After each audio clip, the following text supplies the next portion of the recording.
If you'd told me last year that I'd end up falling for my wife's friend's husband, I would have laughed it off as some bad soap opera plot. That kind of thing doesn't happen in real life, at least not to people like me. But then Mark walked into our house with a bottle of Pinot and a smile that did something weird to my stomach. It started with our wives. Lauren, my wife, and Jessica met at a Pilates class. They hit it off instantly, bonded over green smoothies and Target runs, and pretty soon it was brunches every weekend. Eventually, the "we should all do dinner sometime" idea came up, and just like that, Lauren was setting the table like Martha Stewart. I wasn't expecting much. Maybe a decent meal, some small talk about work, maybe sports if the other guy was into that. I definitely wasn't expecting him. Mark had that clean, composed look, navy button-down sleeves pushed up, light stubble, eyes that had seen things but didn't feel the need to brag about it. He walked in like he belonged, confident but not arrogant, and when he shook my hand, I felt it all the way in my chest. "Hey, I'm Mark," he said, like it was the most natural thing in the world. "Chris," I replied, probably too quickly. Dinner went smoothly. Wine was flowing, the girls were laughing, and Mark had this way of telling stories that pulled everyone in without trying too hard. He talked about hiking in Colorado, working in nonprofit development, something with fundraising and events. Honestly, I wasn't paying close attention to the content. I was more focused on the way his jaw flexed when he laughed, how he leaned in when you spoke, like he actually gave a damn. At one point, Lauren and Jessica went into the kitchen to clear dessert, leaving me and Mark alone at the table. He leaned back in his chair, glass in hand, and said, "You and Lauren seem like you've got it figured out." I shrugged. Most days. "You ever feel like you're still figuring yourself out?" he asked, eyes fixed on the rim of his glass. I didn't know how to answer that. He looked up at me then, eyes sharp, curious, but didn't say anything more. He didn't need to. Something had shifted. I don't know if it was the wine or the soft music playing in the background, or the fact that we were two grown men sitting a little too close for comfort, but it was there. A current, pulling something to the surface neither of us was ready to name. Later, after they left, I laid in bed next to Lauren, staring at the ceiling. Her breathing was slow, steady, peaceful, but my head was spinning. And all I could think about was the way Mark had said that one line, like he knew something I didn't. You ever feel like you're still figuring yourself out? That was the beginning of it. That quiet, unnerving beginning. The next time I saw Mark was 2 weeks later. Lauren and Jessica had planned a weekend couples hike at some state park about an hour away.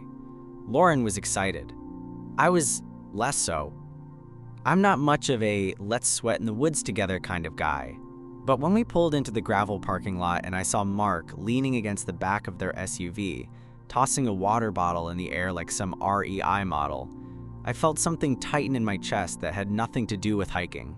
"Hey," he said with a lazy grin as I got out of the car. His eyes met mine, held a second longer than necessary. "Glad you made it." We hiked, talked. Nothing too deep, just enough. The girls led most of the way, chatting about work and Pinterest wedding boards. Mark and I trailed behind. At one point, I slipped on some loose gravel and Mark reached out instinctively, his hand catching my arm. It wasn't even a big deal, but the feel of his fingers wrapping around me like that, I felt it for hours after. When we got home that night, Lauren passed out early. I couldn't sleep. I was brushing my teeth when my phone buzzed. A text from an unknown number. "Still figuring yourself out?" I stared at the screen, heart pounding. Me. Who is this? 3 dots. Then, come on, you know, Mark. I don't know what possessed me to do it. Maybe it was the wine from earlier. Maybe it was the way he looked at me on the trail. Maybe I was tired of pretending I didn't feel what I felt. I typed back, "Should I be worried?" No reply. But the next morning, I woke up to a photo. A blurry shot of the lake at sunrise. No caption, just beauty and silence. He was already inside my head, and I think he knew it. Over the next few weeks, it became a thing. Texts here and there, nothing explicitly flirty, nothing you could show your wife and say, "Hey, this is a problem," but it was. Because every time my phone buzzed, I wanted it to be him. And more often than not, it was. One night, while Lauren was out with Jessica, I got a text around 9 p.m. "Mark, you free?" I stared at it. "Me? You mean like right now?" "Mark, yeah, I'm 5 minutes away." I didn't even think. I just typed back. Doors unlocked. I was sitting on the edge of the couch when he walked in, his hoodie slightly damp from the drizzle outside. He didn't say anything at first. Just stood there, looking at me like he was working something out in his head. Then finally, "You ever feel like you're doing everything right, but none of it feels right?" I nodded. "All the time." Mark took a slow step forward. "I think about you more than I should." My chest tightened. "You're not the only one." We didn't touch that night. Didn't cross any physical lines. But he sat next to me, close enough to feel the heat from his body. And we talked. For hours. About our marriages. Our doubts. Things we'd never said out loud to anyone else. When he left, around 2 a.m., I walked him to the door. He looked at me, eyes searching. "You're not alone in this." And then he left. But the silence he left behind? It was deafening. For a while, things went quiet. Mark didn't text for almost a week after that night. No blurry sunrise photos, no philosophical 2 a.m. questions, not even a "what's up?" And I told myself I was glad. That maybe it was for the best. But then came the dinner. Jessica's birthday. She wanted a big group meal at some trendy Italian spot downtown, so Lauren planned it, complete with candles and a shared tiramisu. Mark and I hadn't spoken since that night on my couch, but when we arrived, we ended up sitting right next to each other. Of course we did. It started innocent enough. Clinks of wine glasses, stories about high school embarrassments, too many carbs. But somewhere between the second glass of Sangiovese and the laughter echoing around us, I felt it again. That pull. That electric awareness of him. His knee brushed mine under the table. He didn't move it, neither did I. At one point, I turned to say something. Honestly, I don't even remember what. And our faces were way too close. His eyes were darker in the low light, pupils blown wide. He was looking at my mouth when he said, "You okay?" I nodded. "Yeah, just hot in here." His lips curled slightly. "It's not the room." That was the moment.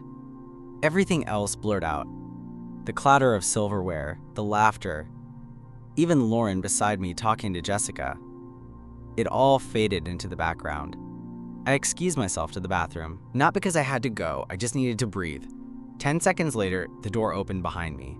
Mark. I turned, and for a second, we just stared at each other, caught in this suspended moment where everything felt too quiet, too sharp. "I shouldn't be in here," he said. "I know. I've tried to stop thinking about you." Same. Then his hand touched the side of my face, gentle, tentative, like he was waiting for me to pull away. I didn't. He leaned in. The kiss was slow at first, careful, like we were both trying to memorize how it felt. But then it deepened, his hand sliding to the back of my neck, my fingers curling into his shirt. We kissed like we were afraid it might be the only time. Hungry, uncertain, desperate, and then someone banged on the door. "Hey, people gotta pee!" We jumped apart like teenagers caught behind the bleachers. He smoothed his shirt. I wiped my mouth. No words, just eye contact, breathless and shaken. Back at the table, I could feel the heat of it all still clinging to me. Lauren leaned over, smiling. "You okay? You look flushed." "Just the wine," I said, forcing a smile. Might have been too much. Mark sat across from me this time. We didn't speak for the rest of the night, but our eyes said everything. The morning after that kiss, everything felt louder, brighter, like the world had turned the volume up on my guilt and desire at the same time. I sat at the kitchen table with a cup of coffee I couldn't finish, staring at nothing while Lauren hummed in the next room, packing for her weekend yoga retreat. She was leaving for 2 nights. Just her and Jessica. And I knew what that meant. I knew exactly what I was about to do. But I didn't stop it. When the door finally closed behind her, the silence in the house hit me like a punch.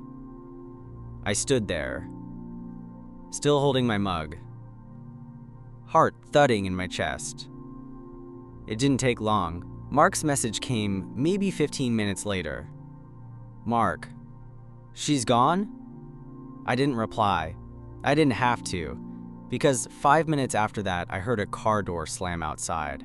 He didn't knock, just walked in like he'd done it 100 times before. He looked like he hadn't slept much. I probably didn't either. We stood there in the entryway, saying nothing, until he said, "If you tell me to go, I'll go." I should have. I should have said, "This isn't smart. This isn't who I am. We can't do this." Instead, I stepped forward and kissed him. It was nothing like the kiss at the restaurant. This one was messier, more desperate. I grabbed fistfuls of his jacket, and he pushed me back into the hallway wall, like he needed to feel every inch of me. Hands roamed, mouths found skin. And for a moment, I didn't care what came next. I didn't care about the consequences. We didn't make it to the bedroom. Clothes hit the floor like we couldn't get them off fast enough. I remember the sound of my back hitting the wall, his mouth on my neck, his breath ragged. The tension that had been building for weeks exploded between us like a match to dry wood. It wasn't polished, it wasn't slow, it was real, raw. Months of denial unraveling in the hallway of a house that suddenly didn't feel like mine anymore. Afterward, we sat on the floor, breathing, silent, both of us trying to process what we'd just done. "I should feel worse," Mark finally said. I didn't answer. I didn't know how. He looked at me. "Do you?" I nodded slowly. "Yeah, but I don't regret it." He let out a breath, leaned back against the wall. "Me neither." We didn't touch again that day. Didn't even talk much. He left after a couple of hours, without a plan, without a promise. Just a look that said this isn't over. And he was right. It wasn't. The next few days were a blur. Lauren came back Sunday afternoon, glowing from her weekend retreat. All talk about herbal teas and how I should totally do breathwork with her next time. I nodded in all the right places, made dinner, acted like everything was normal. But inside, I was still replaying every second of that hallway. And I wasn't the only one. Monday morning, Mark texted me before 9 a.m. "Mark, can I see you today?" I stared at the message. I was at work, but my brain wasn't functioning anyway. Every spreadsheet looked like static. Every email felt like background noise. I typed back, "Me, after 6, my place." And just like that, we were doing this again. I thought maybe it'd be awkward, that the weight of what happened would change the dynamic. But when Mark showed up that evening, everything felt just as electric. No small talk, no nervousness, just tension. We kissed the second the door shut behind him. Harder this time, more urgent. We stumbled into the bedroom like we were chasing something neither of us could name. He whispered things into my neck I can't even repeat. Not because they were dirty, though some of them were, but because they were honest. He wanted me. And not just in that physical way. It was deeper, messier, real. We lay tangled in the sheets afterward, both of us sweating, chests heaving. My fingers trailed along his arm, almost without thinking. "We're in trouble, aren't we?" I said. He turned his head toward me. "Yeah, big time." But neither of us moved. Over the next few weeks, it became a rhythm, a hidden routine. Lauren would go to dinner with friends, and Mark would find reasons to work late. We'd slip into each other's lives like it was inevitable. Texts, glances across group dinners, a brush of the hand when passing by. Then, boom, back at my place. Hands, mouths, need. One night, after we'd collapsed into bed, Mark rolled onto his side and looked at me like he was trying to memorize everything about my face. "You scare the hell out of me," he said softly. I laughed once, but it came out shaky. "You think I'm not scared?" He was quiet a moment. Then, "I think we've already gone too far." "Yeah," I whispered. "So what now?" He leaned in and kissed me slow. deep. And for the first time, it wasn't just desire. It was something else. Something terrifying. Something dangerously close to love. We thought we were careful. We really did. We met when no one would notice. Avoided texting anything too obvious. Had a whole system of vague calendar events and fake errands. But all it takes is one wrong move, one missed cue, one careless moment, and everything you're trying to keep hidden starts spilling out. It was a Friday night, one of those humid, tense evenings where the air feels thick with something you can't name. Lauren was supposed to meet Jessica for drinks.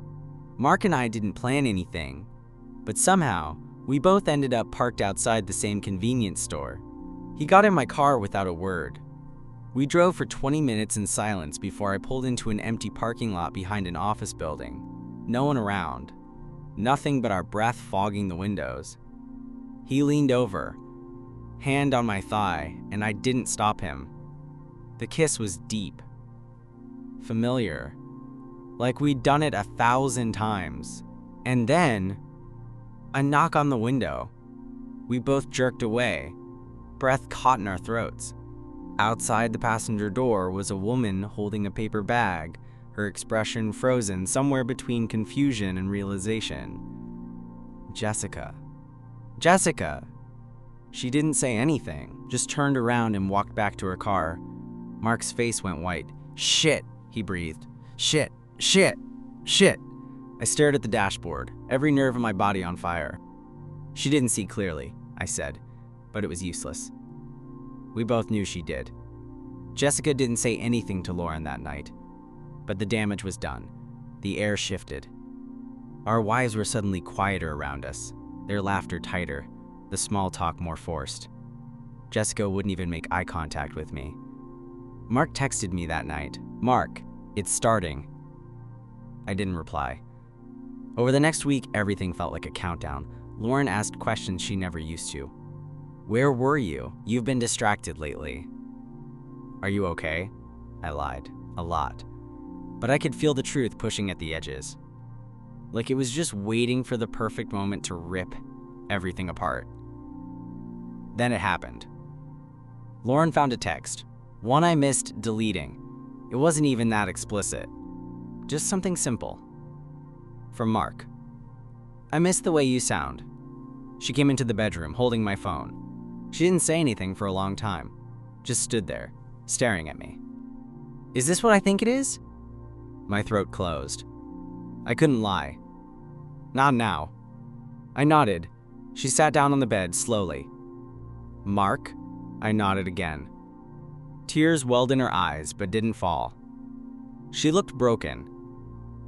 Quietly. Painfully broken. I thought you were my best friend, she whispered. And I had no answer for that. Because I wasn't. Not anymore. Lauren didn't scream. She didn't throw anything, didn't tell me to get out. She just sat there, holding my phone like it weighed 100 pounds. And when I finally opened my mouth to speak, she held up her hand. I don't want an explanation. I don't want you to make it make sense. She swallowed, her voice cracking. I just want to know how long. I told her the truth. 6 weeks. 6 weeks of hiding. Of touching. Of saying things in the dark we weren't brave enough to say in daylight. She nodded, more to herself than to me, and stood up. I'll stay at my sister's tonight. I offered to leave, but she didn't answer, just grabbed her overnight bag and walked out. The silence she left behind was unbearable. I didn't hear from Mark for 2 days. Then, finally, his name lit up my phone. Mark. She knows. I told her. Me. How did it go? Mark. Bad. Yeah, of course it did. We met at the same parking lot, the place where it had all cracked open. This time, he stayed in his car and I got in on the passenger side. He looked like hell. Red eyes, stubble, a tension in his shoulders I hadn't seen before. She cried, he said. I nodded. I've never felt like more of a piece of shit in my life. Same. But I don't regret it, he added quietly. I regret the lying, the hurting, but not you. Never you. Those words hit me harder than I expected, because I'd been trying not to hope, not to want too much. And now, here he was, saying it out loud. I don't know what this means, I said honestly. I don't even know what I am anymore. Mark looked at me, his voice calm but firm. You're someone I fell in love with. That's what you are. That was the moment it hit me. This wasn't just a detour. It wasn't some midlife crisis, some escape from the ordinary. It was real. Messy, complicated, absolutely unplanned, but real. We didn't rush anything after that. We gave our wives space, dealt with lawyers, hard conversations, tears, silence, grief, and eventually, slowly, we started figuring out what us looked like. No more sneaking around, no more stolen moments in hallways. We went to dinner one night, just the two of us, out in public. We didn't kiss, we didn't hold hands, but when the check came, he looked at me with a small smile and said, I think we did it backwards. Yeah? I asked.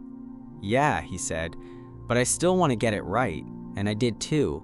Maybe it wasn't the love story I imagined, but it was the one that happened, the one I chose. Him. It's been 6 months. Some mornings, I still wake up disoriented, caught between who I was and who I'm becoming.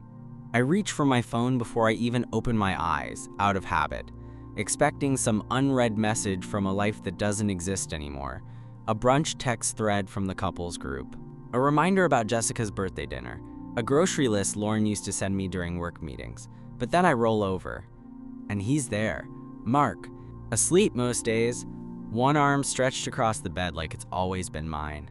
His breath is soft, even.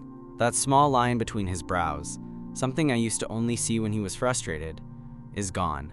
There's peace on his face now, and I think that's how I know we're gonna be okay. It's strange how fast a life can change. One moment you're planning a trip to Napa with your wife, the next you're Googling rental lawyers and trying to figure out who keeps the Le Creuset skillet you never actually used. We hurt people. That's the truth. That's the part that will never stop stinging. But we also stop lying.